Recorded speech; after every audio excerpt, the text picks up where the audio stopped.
আসসালামু আলাইকুম। আর ওয়াইকে আনোয়ার ইউটিউব চ্যানেলের পক্ষ থেকে সকলকে স্বাগতম ও শুভেচ্ছা। আজ আমরা দেখব মাইক্রোসফট পাওয়ার পয়েন্টের হোম মেনুর যাবতীয় কাজগুলা। যেহেতু পাওয়ার পয়েন্ট একটা প্রেজেন্টেশন সফটওয়্যার, তাই আমাকে যত দ্রুত সম্ভব এর প্রত্যেকটা মেনুর কাজগুলো জানতে পারলে প্রেজেন্টেশন তৈরি করতে খুব সুবিধা হবে। চলুন কথা না বলে আমরা কাজ শুরু করি। হোম মেনুতে কিছু কাজ আপনি মাইক্রোসফট ওয়ার্ডের সাথে মিল পাবেন। তার যেই কাজগুলো আপনি মাইক্রোসফট ওয়ার্ডের সাথে মিল পাবেন আমরা সেই বিষয়ে আলোচনা করব না, তাহলে ভিডিও বড় হয়ে যাবে। যেগুলো এখানে নতুন নতুন কমান্ড আছে সেই নিয়েই আলোচনা করব। দেখুন, প্রথমেই পাওয়ার পয়েন্টের হোম মেনুতে কাট, কপি, পেস্ট এগুলো আমরা আগেও আলোচনা করেছি এমএস ওয়ার্ডে। এখানে নতুন যে বিষয়টা আছে সেটা হচ্ছে এখানে আছে নিউ স্লাইড। নিউ স্লাইড মানে এক একটা পেজকে এক একটা স্লাইড বলে পাওয়ার পয়েন্টে। আপনার বর্তমানে একটা স্লাইড আছে বা একটা পেজ আছে যেটাকে বলে, দেখেন নিচে লেখা আছে স্লাইড 1। আপনি নিউ স্লাইডে যাওয়ার পরে ওরা বলবে আপনি কোন ধরনের স্লাইড চাচ্ছেন, অর্থাৎ আপনার আলোচনার বিষয়বস্তু কি। যদি আলোচনার বিষয়বস্তু শুধু এক লাইন হয় তাহলে আপনি টাইটেল অনলি নেন। যদি মনে করেন আলোচনার বিষয়বস্তু তার উপরে একটা হেডিং হবে, টাইটেল হবে, নিচে কিছু জিনিস থাকবে, তাহলে এই টাইটেল অ্যান্ড কন্টেন্ট নেন। যেখানে ক্লিক করে আমি একটা নিলাম, নিয়ে সাথে সাথে দেখেন আপনি এখানে কিছু দেখতে পারবেন। অর্থাৎ আপনি এখানে যদি লেখেন কোনো একটা লেখেন, লেখার পরপরই আপনি নিচেও এখানে দেখেন কত কিছু দিতে পারবেন। নিচেও লিখতে পারবেন, টেবিল দিতে পারবেন, চার্ট, এরকম 6টা আরও কন্টেন্ট এখানে অ্যাড করতে পারবেন। তার আগে বলে দিই কন্টেন্ট কাকে বলে। পাওয়ার পয়েন্টে আমরা যে উপাদানগুলো দিয়ে প্রেজেন্টেশন বানাই তার প্রত্যেকটাকে এক একটা কন্টেন্ট বলে। ছবি, অ্যানিমেশন, ভিডিও, চার্ট, শেপ, লেখা সব কিছুকে এই কন্টেন্ট বলে। যেমন আপনি খুব সহজে এখানে দুইটা কন্টেন্ট দিতে পারতেছেন, একটা মেন কন্টেন্ট আর একটা যে কোনো এখান থেকে যে কোনো একটা কিছু। আপনি যদি টেবিল দিয়ে দেন, টেবিলে ক্লিক করে কয়টা কলাম কয়টা চাচ্ছেন দিয়ে ক্লিক করে ওকে করে দেন, দুই কন্টেন্ট হয়ে গেল। এটি ছিল আসলে নিউ স্লাইডের অংশ। নিউ স্লাইডের পাশে যেটা রয়েছে সেটা হচ্ছে লেআউট। লেখা আছে লেআউট, অর্থাৎ আপনি নেওয়ার সময় এটা নিয়েছিলেন টাইটেল অ্যান্ড কন্টেন্ট। যদি মনে করেন লেআউট থেকে ধরনটা চেঞ্জ করবো, যে আমার আসলে দু ধরনের লাগবে, টু কন্টেন্ট লাগবে, আপনি ক্লিক করার সাথে সাথে দেখবেন যে টেবিলের পাশে সরে গেছে এবং এখানে আরও কিছু দেওয়ার একটা অপশন সে আপনাকে দিয়েছে। ধরুন আপনি এখানে একটা স্মার্ট অবজেক্ট নিলেন, আপনি ক্লিক করেন সাথে সাথে একটা স্মার্ট অবজেক্ট আনতে পারবেন। এই দেখেন পাশাপাশি, কারণ আপনি আপনার লেআউটটা চেঞ্জ করেছেন প্রেজেন্টেশনের। ওকে, তারপর যেটা রয়েছে রিসেট। রিসেট যদি দেন সেটা আবার ঠিক জায়গায় ফিরে যাবে যেরকম আগে ছিল, অর্থাৎ টাইটেল অ্যান্ড কন্টেন্ট ছিল যেরকম এরকম ছিল এরকম চলে আসবে। এটা আমরা করতেছি না আপাতত। সেকশনটা আমরা একটু পরে দেখাচ্ছি আরও কিছু স্লাইড নিয়ে। এই জন্য আমরা আপাতত আরও কয়েকটা স্লাইড এখানে নিই। এই টাইটেল দিয়ে এটার নাম আমি মনে করলাম রেজাল্ট, লিখলাম, আরও একটা নিলাম, এটাকে আমি এটা নিলাম, এখানে বোর্ড রাখলাম। পরে আমরা সেকশন নিয়ে আলোচনা করছি। এরপর দেখেন আমরা আবার প্রথম পেজে আসলাম। দেখেন এই যে আমরা ফন্ট লেখা পরিবর্তন করে, এগুলো আমরা জানি, এই বিষয়ে আলোচনা করছি না। তারপর এখানে নতুন যে অপশন আছে এস, এস ফর শ্যাডো। আপনি কোনো লেখার মধ্যে যদি সামান্য একটু শ্যাডো দিতে চান, সামান্য, খুব সামান্য, খেয়াল করেন আমি ক্লিক করলে একটু লেখার ভিতরে সামান্য পরিবর্তন হচ্ছে। তারপরে এইটাতে এবিসি স্টিক করে মাঝখানটা রাখ দেয়, এটা আপনারা জানেন। এখানে যে অপশনটা আছে এভি, এটা হচ্ছে ক্যারেক্টার স্পেসিং, অর্থাৎ আপনার এক অক্ষর থেকে আর এক অক্ষরের মাঝখানে স্পেস দেখেন হালকা হয়ে যাচ্ছে, টাইট হচ্ছে। আপনি এখান থেকে এই ভেরি স্পেসিং এর, মোর স্পেসিং এর মাধ্যমে এটাকে আরো বাড়াইতে পারেন। দেখেন আপনি বর্তমানে যদি আপনি এক্সটেন্ড দেন, এক্সটেন্ড মানে আরো বেড়ে যাবে, ওই বেড়ে যাচ্ছে। আপনি যদি এখানে আরো বাড়াইতে চান তাহলে এখান থেকে এক্সটেন্ডে বর্তমানে 1 আছে, এখানে আরো বাড়াই দেন, ও দেখেন আরো বেড়ে গেল। এইভাবে আপনি যত দিতে চান খুব সহজে দিতে পারবেন। আমি মনে করি এখানে যদি মনে করি 10 দিয়ে দেবো, ওকে করেন, দেখেন আরো ফাঁকা ফাঁকা হয়ে গেল। ওকে, এটা হচ্ছে ক্যারেক্টার স্পেসিং।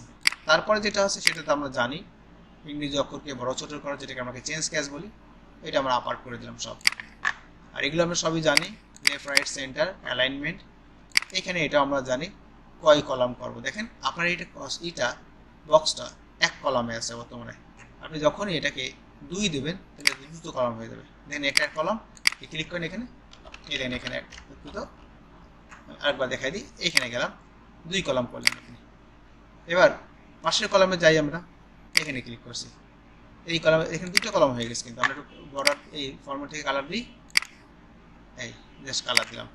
কালার দেওয়ার পরে আমরা এইখানে লেখার শেষ করে যখন আমরা লিখছি এখানে কোনো একটা লেখা, ও দেখেন পাশের কলামে চলে যাচ্ছে,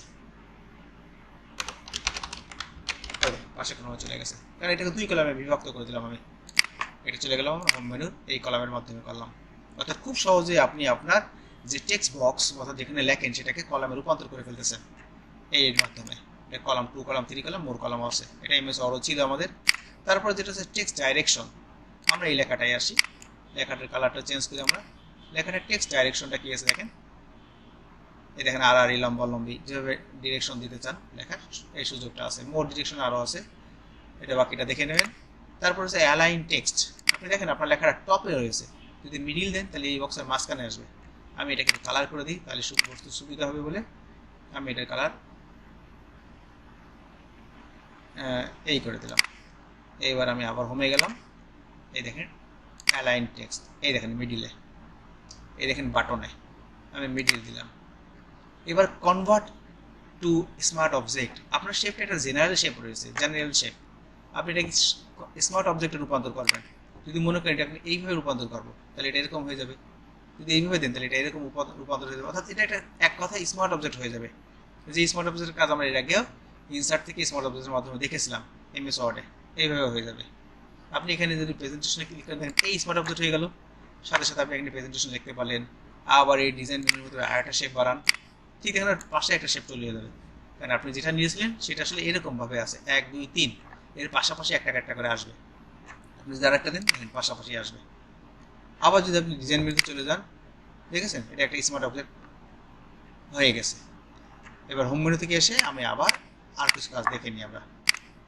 আচ্ছা, এবার আমরা চলে গেলাম এখান থেকে, দেখেন লেখা আছে এই ড্রয়িং, এই অংশটুকু আসলে ইনসার্ট থেকে শেপের কাজ, আমি এখানে আর নতুন কিছু দেখাবো না, আমি এর পরেরটা চলে আসলাম এই স্লাইডে কিছু কাজ দেখানোর জন্য। এখান থেকে দেখেন লেখা আছে অ্যারেঞ্জ, এইটা ব্রিং ফন ব্রিং ব্যাক, এগুলো আমরা এমএস ওয়ার্ডে দেখেছিলাম, এগুলো আর কিছু বলছি না।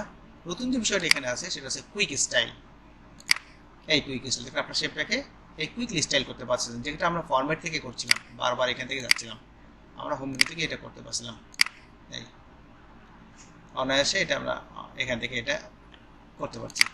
তারপর একটা অপশন আছে শেপ ইফেক্ট, এটাও কিন্তু আমরা ফরম্যাট মেনু থেকে পেতাম, এই যে শেপ ইফেক্ট। ওকে, এই বিষয়ে আমরা আসলে বিস্তারিত আলোচনা আর করতেছি না, কারণ এই বিষয়গুলো আলোচনা আমাদের এমএস ওয়ার্ডের ক্লাসে বিস্তারিত আলোচনা করা হয়েছে। এইটুকু হচ্ছে আসলে মূলত পাওয়ার পয়েন্টের হোম মেনুর কাজ। তবে হ্যাঁ, এখানে সবচেয়ে আর একটা ইম্পর্টেন্ট জিনিস রয়েছে, সেটা হচ্ছে সর্বশেষে লেখা আছে সিলেক্ট। আপনি সিলেক্টে ক্লিক করার পরে যখন সিলেক্ট ওয়াল দেবেন আপনার পুরোটাই সিলেক্ট হয়ে গেল। সুবিধা কি দেখেন, আপনি সুবিধা একই সাথে এগুলোকে কালার টালার দিতে পারবেন কিনা জানি না, দেখি এটা সবচেয়ে বেশি কাজ করে হচ্ছে আমরা যখন অ্যানিমেশন দেবো তখন এই সিলেক্টের উপর কাজ করা যায়। সিলেক্ট ওয়ালে যান আর সিলেক্ট প্যান, এই দেখেন যখন অনেক কন্টেন্ট নেবেন আপনি, অর্থাৎ অনেক উপাদান নিয়ে কাজ করবেন, তখন আপনি যদি মনে করেন ক্লিক করতে সমস্যা হচ্ছে অথবা আপনি ধরতে পারছেন না কোনো শেপকে হয় সুন্দরভাবে, আপনি এখানে চয়েস করে পেয়ে যাবেন। এই দেখেন আমি সাথে সাথে ক্লিক করলে হয়ে যাচ্ছে এটা, অর্থাৎ আপনি পুরো কন্টেন্ট তালিকা এই পাশে পেয়ে যাবেন সিলেকশনের ভিতরে, এই সিলেক্ট মেনুর সিলেকশন প্যান।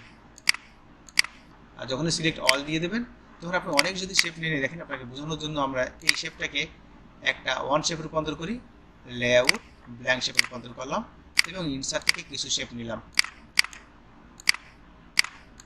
ইচ্ছা করে এলোমেলো কিছু শেপ নিলাম।